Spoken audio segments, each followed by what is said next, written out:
அனைத்து இந்திய அண்ணா திராவிட முன்னேற்ற கழகத்தை பார்த்து ஸ்டாலின் அவர்கள் பல்வேறு கேள்வி எழுப்பிக் கொண்டிருக்கிறார். அண்ணா திமுகவில் கூட்டணி இல்லை அப்படின்னு. திரு ஸ்டாலின் அவர்களே, உங்கள் கூட்டணி பலவீனம் ஏற்பட்டு விட்டது. உங்கள் கூட்டணியில் அங்கம் வைக்கின்ற காங்கிரஸ் கட்சி வேறொரு பேசிக் கொண்டிருப்பதாக பரவலான செய்தி.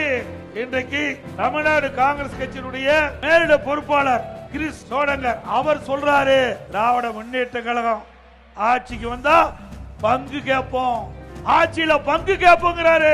செல்வ பெருந்தகை சொல்றாரு ஆட்சியில பங்கு வேண்டும் என்று. ஆக கூட்டணியிலே குழப்பம் ஏற்பட்டு விட்டது.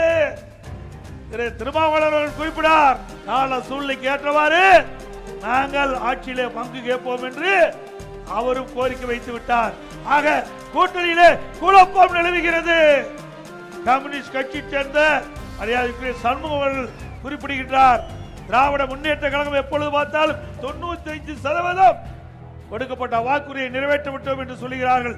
இல்ல, நிறைவேற்றல, இன்னும் பல திட்டங்கள் நிறைவேற்றல அவர் எதிர்குரல் வைக்கிறார். ஆக கூட்டணிக்குள் ஒரு குழப்பம் ஏற்படுகிறது.